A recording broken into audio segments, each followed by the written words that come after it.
Hello, my darlings. I feel like it's been far too long since I've been able to do any sort of reading for you all. Unfortunately, things ranging from work meetings, doctor appointments, and even more importantly, my own health has kept me from being able to properly have a moment with you all. I do apologize for that. Hello, Armored Horns. Thank you so much, and I shall hug you back. So, I do think I just want to go ahead and get into it today. My live 2D VTuber was having some issues. It just wouldn't open. Probably needing to update for the new DLC that they've added. So I'm just using my reactive image for today. More than likely, this will not cause any issues with the computer that I have either, so for better or for worse, this is what I have.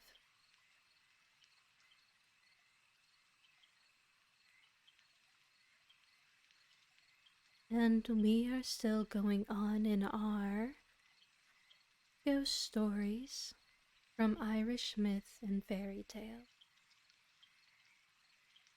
And before I fully start, please do let me know if there are any issues with the audio so that I may promptly fix it for you.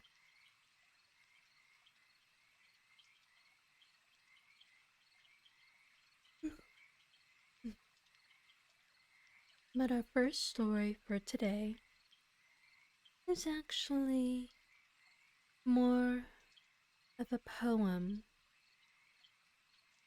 with a few stanzas within it. Our first story is called Song of the Ghost, attributed to Alfred Percival Graves. When all were dreaming the pastine power, the light came streaming beneath her bower. A heavy foot at her door delayed, a heavy hand on the latch was laid. Now who dare venture at this dark hour, unbid to enter my maiden bower? Dear Pastine, open the door to me, and your true lover you'll surely see. My own true lover, so tall and brave, lives exiled over the angry wave. Your true love's body lies on the bier. His faithful spirit is with you here. His look was cheerful, his voice was gay. Your speech is fearful, your face is gray, and sad and sunken your eye of blue. But Patrick, Patrick, alas, 'tis you. Ere dawn was breaking, she heard below the two cocks shaking their wings to crow. Oh, hush you, both red and gray, or you will hurry my love away. Oh, hush your crowing, both gray and red, or he'll be going to join the dead. or cease from calling his ghost to the mold, and I'll come crowning your combs with gold. When all were dreaming but Pastine power, a light went streaming from out her bower, and on the morrow, when they awoke, they knew that sorrow her heart had broke. Nothing like a final goodbye from someone whom you care about. I've had such things happen, although for better or for worse. One cannot know how beneficial it may be towards the grieving process.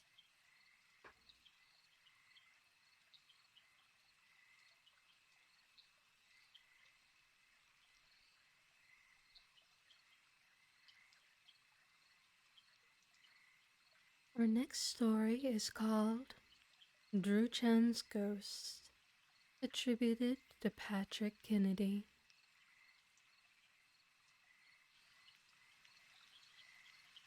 A townland north of Mount Leinster is infested by the above-named evil spirit. Within a few years, sundry people returning from Crossroads dance on a Sunday evening, just as night had set in, were greatly terrified. On their road lay among the side of the tolerably steep hill, and as they were coming on and chatting, they heard the most dreadful cries above them, and a noise as of rocks tumbling down directly to crush them.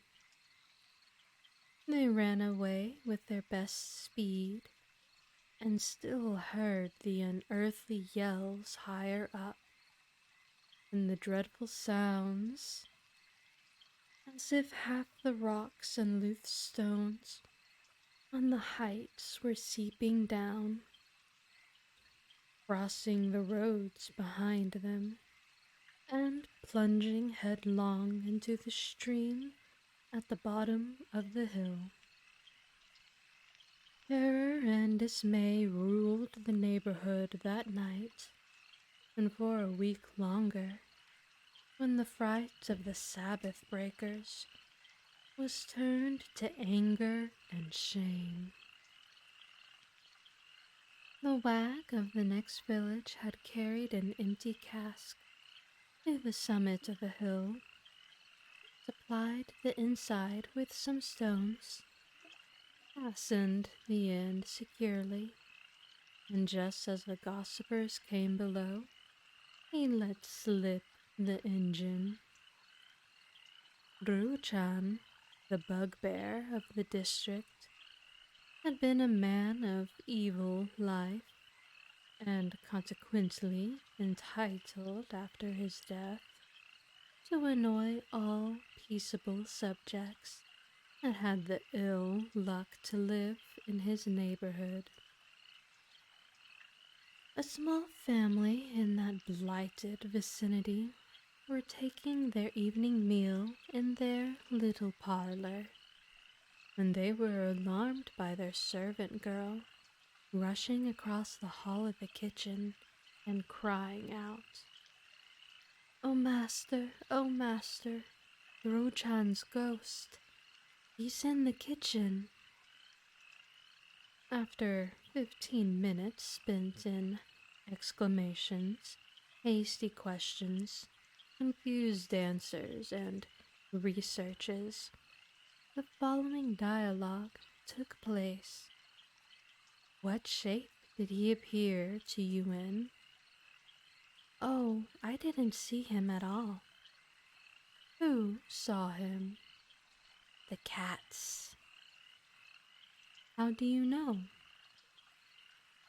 "Ah, sure, there Not sure there wasn't a breath stirring when them two creatures cocked their ears, stood up on their hind legs, with their eyes standing in their heads, and sparred at one another with their hands, their forepaws. Then they let a yowl, as if heaven and earth was coming together, and ran off into the coal shed. And what ghosts could they be seeing? Only Druchans.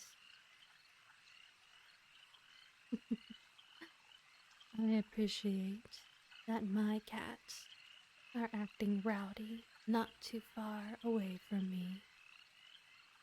As the story mentions cats.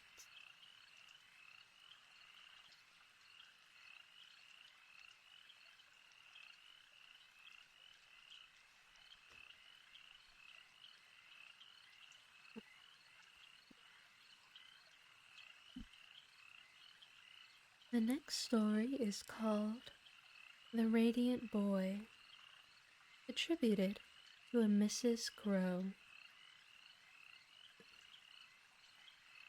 Captain Stewart, afterwards Lord Castlereagh, and he was a young man, happened to be quartered in Ireland. He was fond of sport, and one day the pursuit of game carried him so far that he had lost his way.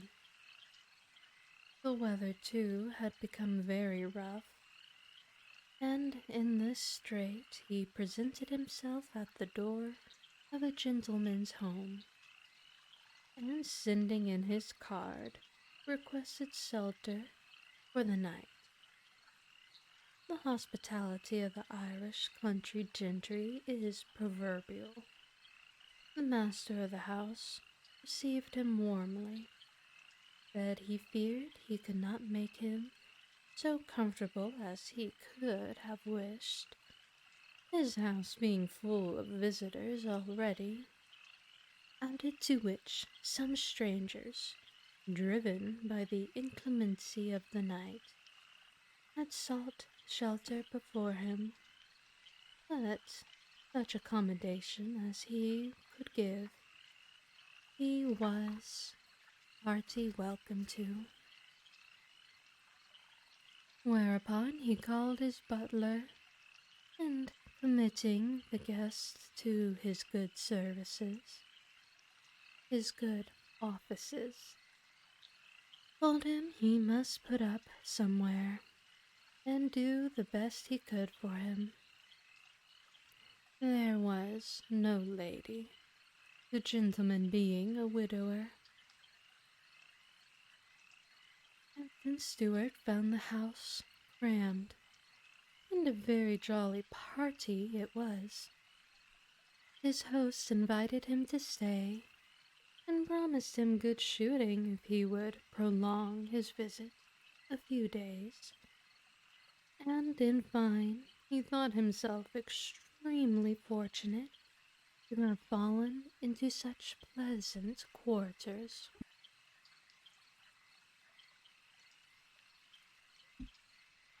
At length, after an agreeable evening, they all retired to bed, and the butler conducted him to a large room, almost divested of furniture, but with a blazing turf fire in the grate, and a shakedown on the floor, composed of cloaks and other heterogeneous materials. Nevertheless, to the tired limbs of Captain Stewart, who had had a hard day's shooting, it looked very inviting. But before he lay down, he thought it advisable to take off some of the fire, which was blazing up in the cement chimney, in what he thought an alarming manner. Having done this, he stretched himself on the couch and soon fell asleep. He believed he had slept about a couple of hours when he awoke suddenly and was startled by such a vivid light in the room that he thought it was on fire. But on turning to look at the grate, he saw that the fire was out. Though it was from the chimney, the light proceeded. He sat up in bed, trying to discover what it was, when he perceived the form of a beautiful naked boy, surrounded by a dazzling radiance. The boy looked at him earnestly, and then the vision faded, and all was dark. Captain Stewart, so far from supposing what he had seen to be of a spiritual nature, had no doubt that the host or the visitors had been trying to frighten him. Accordingly, he felt indigent at the library, at the liberty, and on the following morning when he appeared at breakfast, he took care to evince his displeasure by the reserve of his demeanor. Ah, hello, Game Crazy, and by announcing his intention to depart immediately. The host expostulated, reminding him of his promise to stay and shoot. Captain Stewart coldly excused himself, and at length the gentleman, seeing something was wrong, took him aside and pressed for an explanation. Whereupon Captain Stewart, without entering into particulars, said he was made the victim of a sort of practical joking that he thought quite unwarranted with a stranger. The gentleman considered this not impossible amongst a parcel of thoughtless young men, and appealed to them to make an apology. But one and all, on honor, denied the impeachment. Suddenly, thought seemed to strike him. He clapped his hand to his forehead, uttered an exclamation, and rang the bell. "Hamilton," he said to the butler, "where did Captain Stewart sleep last night?" "Well, sir," replied the man, "you know every place was full. The gentlemen were lying on the floor, 3 or 4 in a room, so I gave him the boys' room. But I lit a blazing fire to keep him from coming out." "You were very wrong," said the host. "You know I have positively forbidden you to put anyone there, and I have taken the furniture out of the room to ensure it not being occupied." Then, retiring with Captain Stewart, he informed him, very gravely, of the nature of the phenomena he had seen, and at length, being pressed for further information, he confessed that there existed a tradition in the family that whoever the radiant boy appeared to will rise to the summit of power, and when he has reached the climax, will die a violent death. And I must say, he added, that the records that have been kept of his appearance go to confirm this persuasion. Hmm, what a choice. Would you be willing to subject yourself to such a being for the potential of riches and power? at the cost of a vicious death, as it says. Interesting thoughts.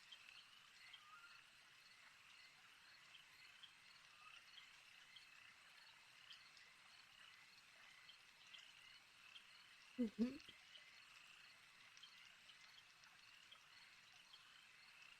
So, unfortunately, my weakness has returned. So, this next story that I will read will be our last one for today. But don't worry, it is a little bit longer than these shorter stories I've been reading. So, there's still a couple of papers or pages for you to deal with. Oh, it's alright, Game Crazy. It's perfectly fine. I had a feeling this would happen, but I still wanted to read to y'all some stories.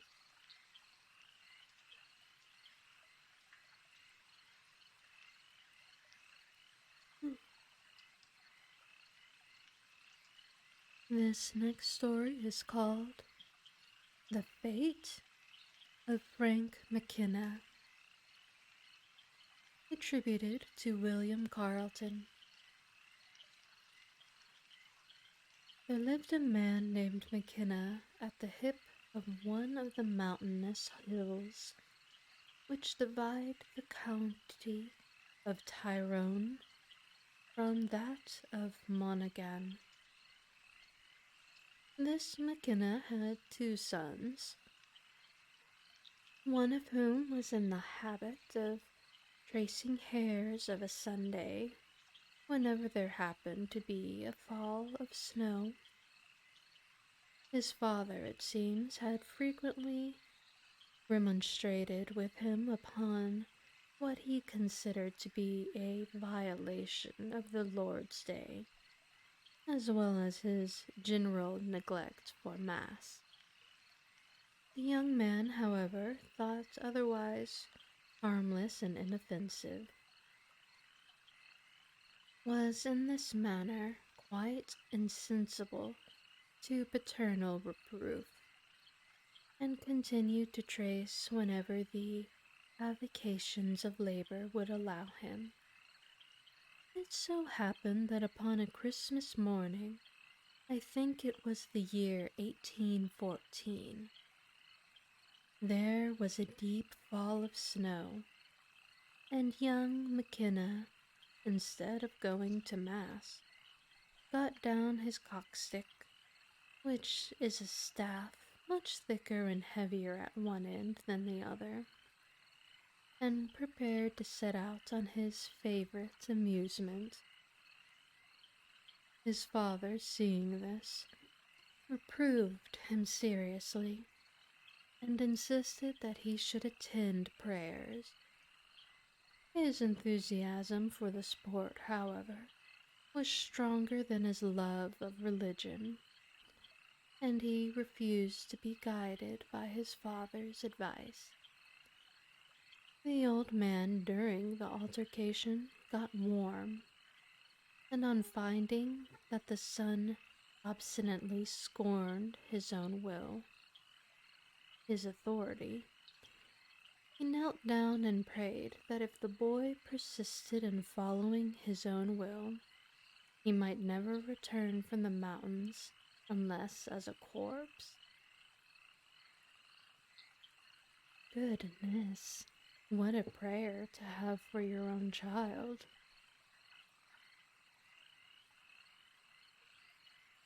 The imprecation, which was certainly as harsh as it was impious and senseless, might have startled many a mind from the purpose that it was, to say the least of it, at variance with religion and the respect due to a father. It had no effect, however, upon the son, who is said to have replied that wherever he returned or not, he was determined on going, and go accordingly he did. He was not, however, alone, for it appears that 3 or 4 of the neighboring young men accompanied him. Whether their sport was good or otherwise, it was not the purpose. Neither am I able to say, but the story goes that towards the later part of the day, they started a larger and darker hare than any they had ever seen, and that she kept dodging on before them bit by bit, leading them to suppose that every succeeding cast of the cockstick would bring her down. It was observed afterwards that she also led them into the recesses of the mountains, and that although they tried to turn her course homewards, they could not succeed in doing so. As the evening advanced, the companions of McKenna began to feel the folly of pursuing her further, and to perceive the danger of losing their way in the mountains should the night or a snowstorm come upon them. They therefore proposed to give over the chase and return home, but McKenna would not hear it. "If you wish to go home, you may," said he. "As for me, I'll never leave the hills till I have her with me." They begged and entreated with him to detest and return, but all to no purpose. He appeared to be what the Scottish called fey, that is, to act as if he were moved by some impulse that leads to death, and from the influence of which a man cannot withdraw himself. At length, on and from the influence of which a man,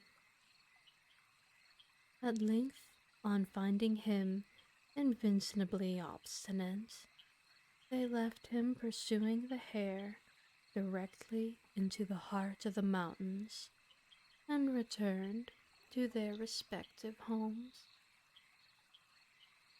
In the meantime, one of the most terrible snowstorms ever remembered in that part of the country came on, and the consequence was that the self-willed young man, who had equally trampled on the sanctities of religion and parental authority, was given over for lost. As soon as the tempest became still, the neighbors assembled in a body and proceeded to look for him. The snow, however, had fallen so heavy that not a single mark of a footstep could be seen. Nothing but one wide waste of white, undulating hills met the eye wherever it turned, and of McKenna no trace whatever was visible or could be found. His father, now remembering the unnatural character of his imprecation, was nearly distracted, for although the body had not yet been found, still by everyone who witnessed the sudden rage of the storm, and who knew the mountains, escape or survival was felt to be impossible. Every day for about a week, large parties were out among the hill ranges, seeking him, but to no purpose. At length there came a thaw, and his body was found on a snow wreath. lying in a supine posture within a circle which he had drawn around him with his cockstick. His prayer book lay opened among his mouth, and his hat was pulled down so as to cover it and his face. It is unnecessary to say that the rumor of his death and the circumstances under which he left home created the most extraordinary sensation in the country, a sensation that was greater in proportion to the uncertainty occasioned by his not having been found either dead or alive. Some affirmed that he had crossed the mountains and was seen in Monaghan.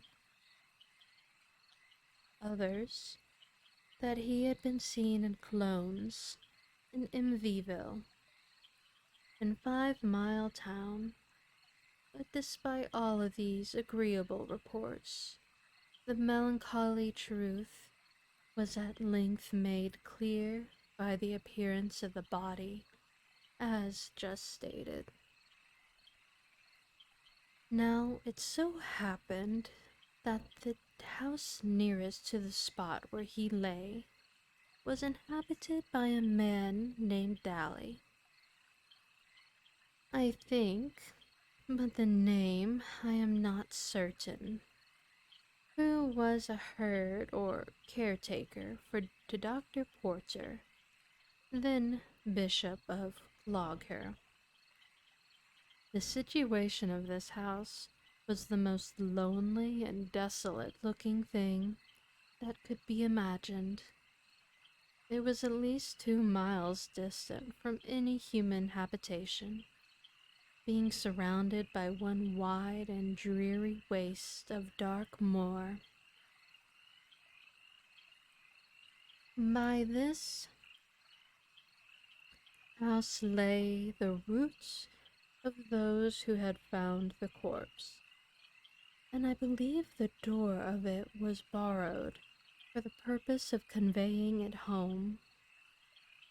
Be this as it may, the family witnessed the melancholy procession as it passed slowly through the mountains, and when the place and circumstances are all considered, we may admit that to ignorant and superstitious people, whose minds, even under ordinary occasions, were strongly affected by such matters, it was a slight calculated to leave behind it a deep, if not terrible, impression.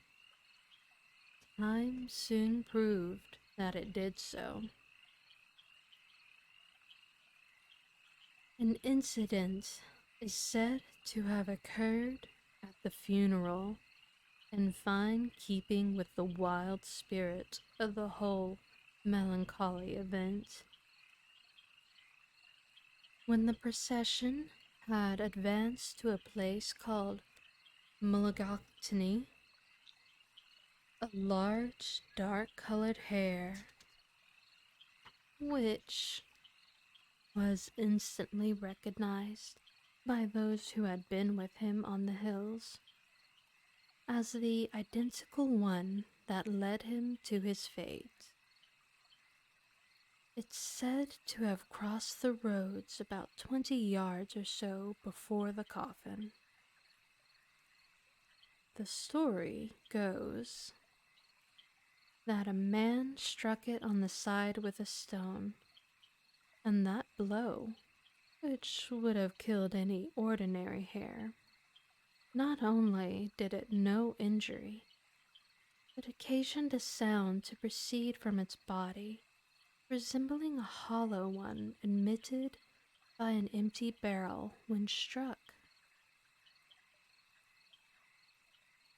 In the meantime, the interment took place, and the sensation began like every other, to die away in the natural progress of time, when, behold, a report ran abroad like a wildfire that, to use the language of the people, Frank McKenna was appearing. One night, about a fortnight after his funeral, the daughter of Dali, the herd, a girl about 14, while lying in bed, saw what appeared to be the likeness of McKenna, who had been lost. She screamed out, and covering her head with the bedclothes, told her father and mother that Frank McKenna was in the house. This alarming intelligence naturally produced great terror. Still, Dally, who, notwithstanding his belief in such matters,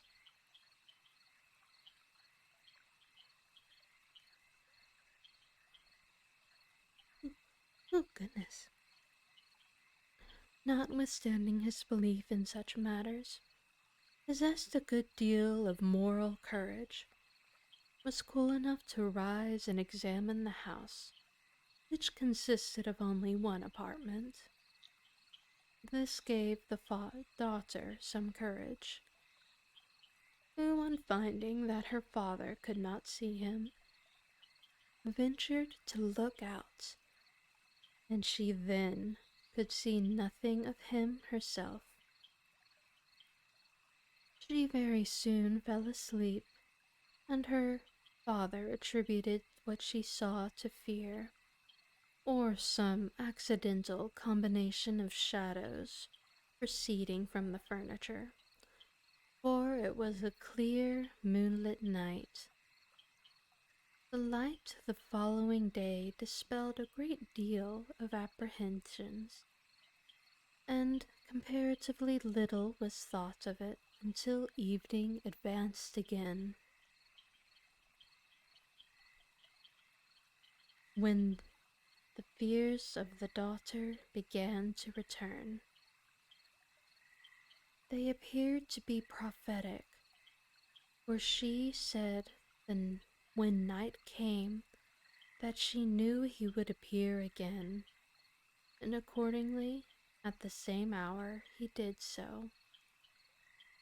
This was repeated for several successive nights, until the girl, from the very hardihood of terror, began to become so far familiarized to the spectre as to venture to address it.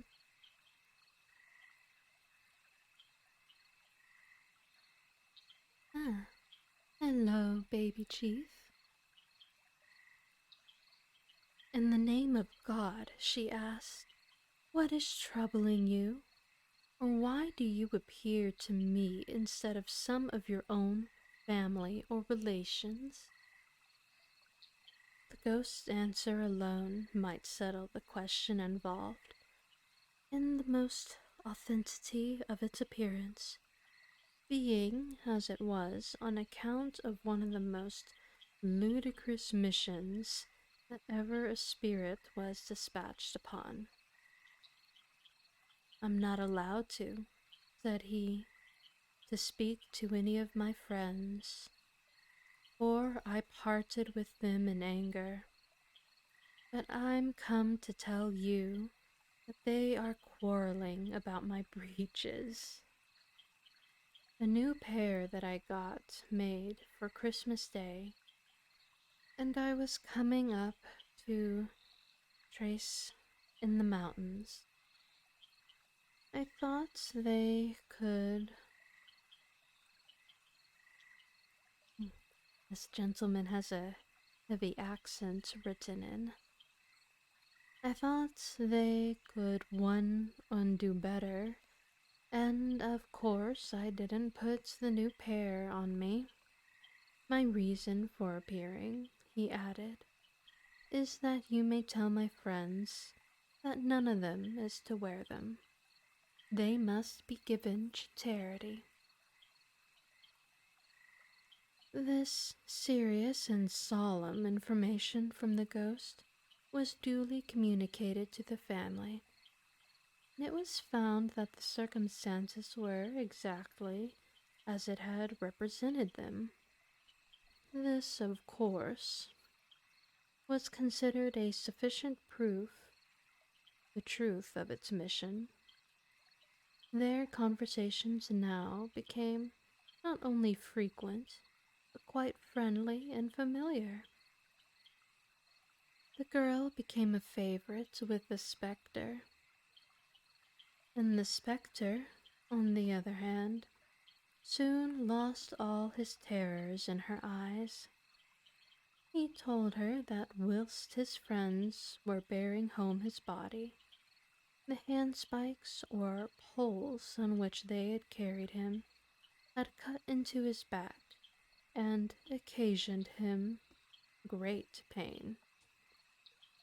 The cutting of the back was also known to be true, and strengthened, of course, the truth and authenticity of their dialogues. The whole neighborhood was now in a commotion with this story of the apparition, and persons, incited by curiosity, began to visit the girl in order to satisfy themselves of the truth of what they heard. Everything, however, was corroborated, and the child herself, without any symptoms of anxiety or terror, artlessly related her conversations with the spirit. Hitherto their interviews had been all nocturnal, but now that the ghost found his footing made good, he put a hearty face on and ventured to appear by daylight.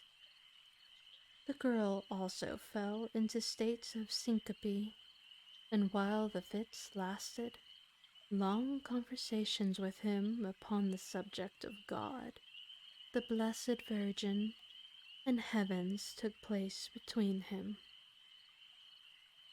He was certainly an excellent moralist, and gave the best advice.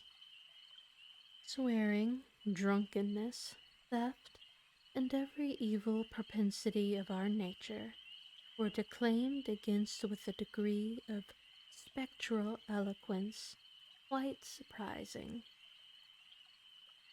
Common fame was now a topic dear to her heart, and never was a ghost made more by his best friend than she made him.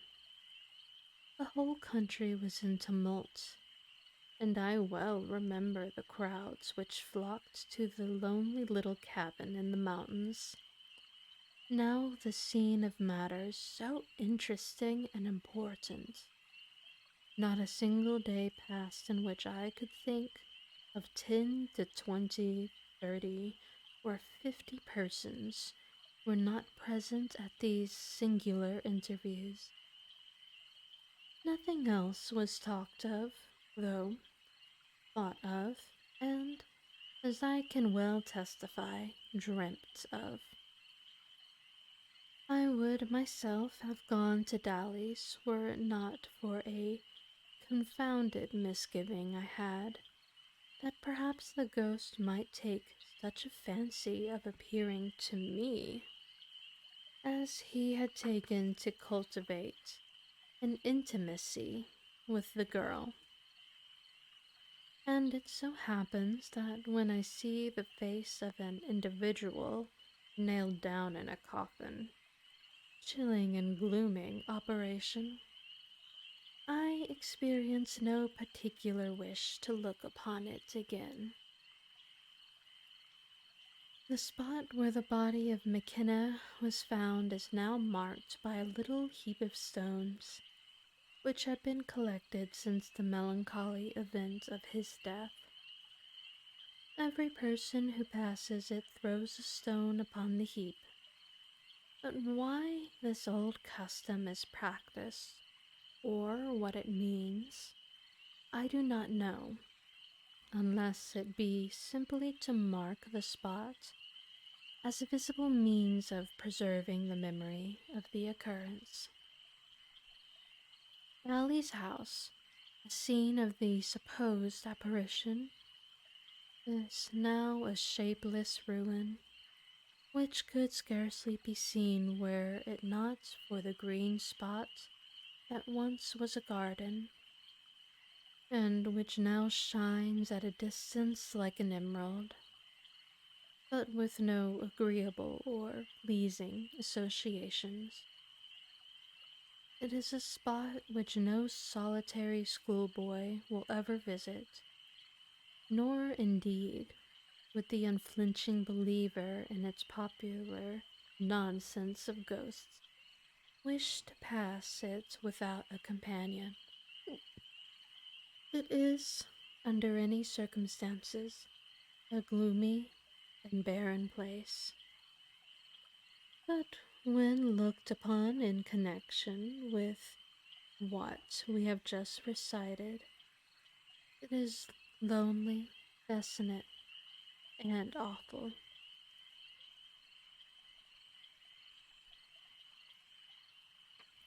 I don't know, it doesn't seem too bad.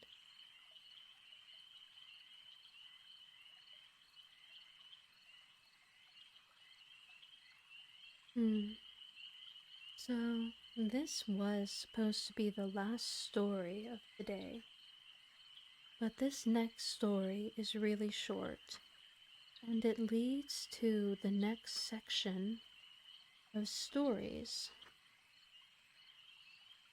So, I think I'll go ahead and finish this sector of ghost stories for today.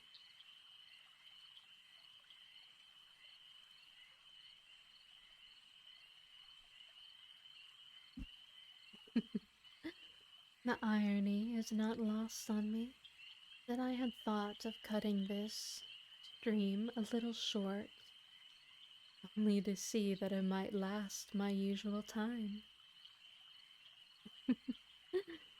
I suppose there could be worse things.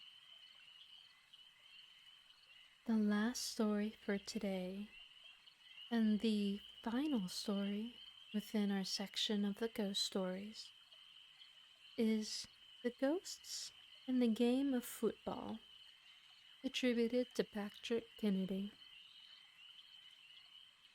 There was once a poor widow woman's son that was going to look for service, and one winter's evening he came to a strong farmer's house, and this house was very near an old castle. "God save all here," says he, and he got inside the door. "God save ye kindly," says the farmer. "Come to the fire." "Could you give me a night's lodging?" says the boy. "That we will, and welcome, if you will only sleep in a comfortable room in the old castle above there, and you must have a fire and candlelight, and whatever you like to drink. And if you're alive by morning, I'll give you 10 guineas." "Sure, I'll be live enough if you send no one to kill me." "I'll send no one to kill you, you may depend. The place is haunted ever since my father died. And 3 or 4 people that slept in the same room were found dead next morning. If you can banish the spirits, I'll give you a good farm and my daughter, so that you like one another well enough to be married." Well, at least he had the thought of making sure his daughter would like him. Never say twice. I've a middling safe conscience, and don't fear any evil spirits that ever smelled of brimstone. Well and good. The boy got his supper, and then they went up with him to the old castle and showed him into a large kitchen with a roaring fire in the grate, and a table with a bottle and a glass and tumbler on it, and the kettle ready on the hob. They bade him good night and Godspeed, and went off as if they didn't think their heels were half swift enough. Well, he said to himself, if there's any danger, this prayer book will be usefuler than either the glass or tumbler. So he kneeled down and read a good many prayers, and then sat by the fire and waited to see what would happen. In about a quarter of an hour, he heard something bumping along the floor overhead till it came to a hole in the ceiling. There it stopped and cried out, "I'll fall, I'll fall." "Fall away," says Jack, and down came a pair of legs on the kitchen floor. They walked to one end of the room, and there they stood, and Jack's hair had like to stand upright on his head along with them. Then another cracking and whacking came to the hole, and the same words passed between the thing above and Jack, and down came a man's body, and went and stood upon the legs. Then comes the head and shoulders, till the whole man, with buckles in his shoe and knee braces, knee breeches, and a big flapped waistcoat, and a three-cocked hat, was standing in one corner of the room. Not to take up time or nothing, two more men, more old-fashioned dressed than the first, were soon standing in the two other corners. Jack was a little cowed at first, but found his courage going stronger every moment. And what would you have it? The three old gentlemen began to kick a puckeen as fast as they could, the man in the three-cocked hat playing against the other two. "Fair play is bonny play," says Jack, as bold as he could, but the terror was on him, and the words came out as if he was frightened in his sleep. "So I'll help you, sir." Well and good, he joined the sport, and kicked away till his shirt was wringing wet, saving your present, and the ball flying from one end of the room to the other like thunder. And still not a word was exchanged. At last the day began to break, and poor Jack was dead beat, and he thought, by the way the three ghosts began to look at himself and themselves, that they wished him to speak. So he says, "Gentlemen, as the sport is nearly over, and I've done my best to please you, would you tell a body what is the reason of yours coming here night after night? And how could I give you rest, if it is rest you want?" "Them is wisest words," said the ghost with the three-cocked hat, "you'd ever said in your life. Some of those that came before you found courage enough to take part in our game, but no one had the energy enough to speak to us. I am the father of the good man of the next house. The man on the left corner is my father, And the man on my right is my grandfather. From father to son, we were too fond of money. We lent it at 10 times the honest interest it was worth. We never paid a debt we could get over, and almost starved our tenants and laborers. Here, says he, lugging a large drawer out from the wall. Here was the gold and notes that we put together, and we were not honestly entitled to one half of it. Here, he says, opening another drawer, are bills and memorandums that'll show you who were wronged and who are entitled to get a great deal paid back to them. Tell my son to saddle 2 of his best horses for himself and yourself, and keep riding day and night till every man and woman we ever wronged be righted.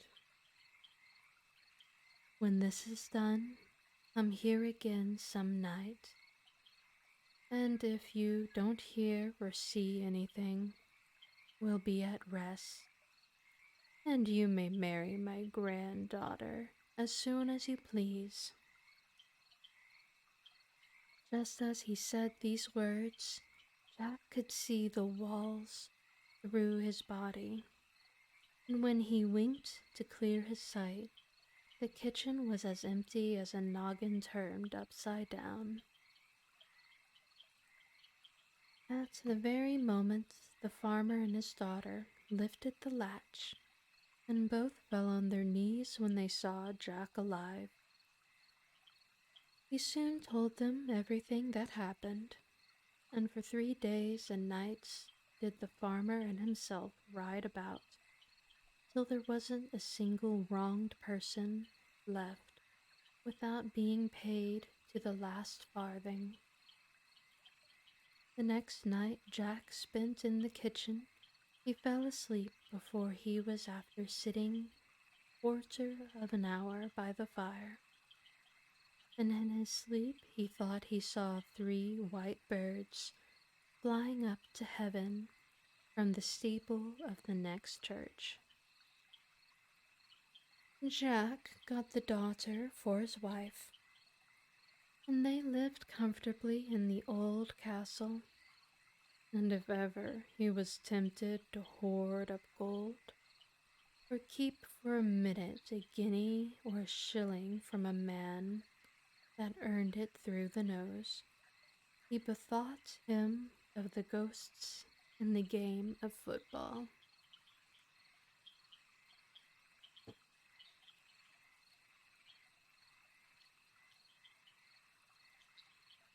And that, my dears, is the end of our stories today.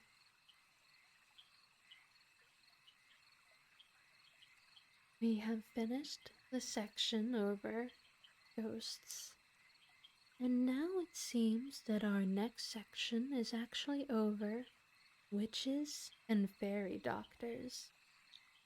That will be exciting to continue. But for now, I'm afraid I must bid you all adieu. Do hope that you all have a wonderful rest of your day. You could have been anywhere, but you chose to spend your time here with me. I do hope that you all have a wonderful rest of your day, and that my voice had led you to some peace. I do hope that my glimmer will bring you back to me.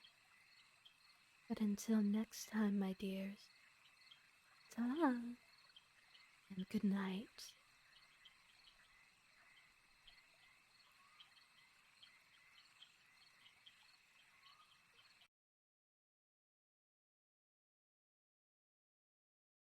Thank you so much for watching till the end of the video. If you enjoyed what you saw here today, please feel free to like, subscribe, hit that notification bell, And if you wish, leave a comment down below. On each side of me, there should be other videos from my channel that you may or may not wish to look at. But until then, I hope you have a wonderful rest of your day, and thank you so much for joining me.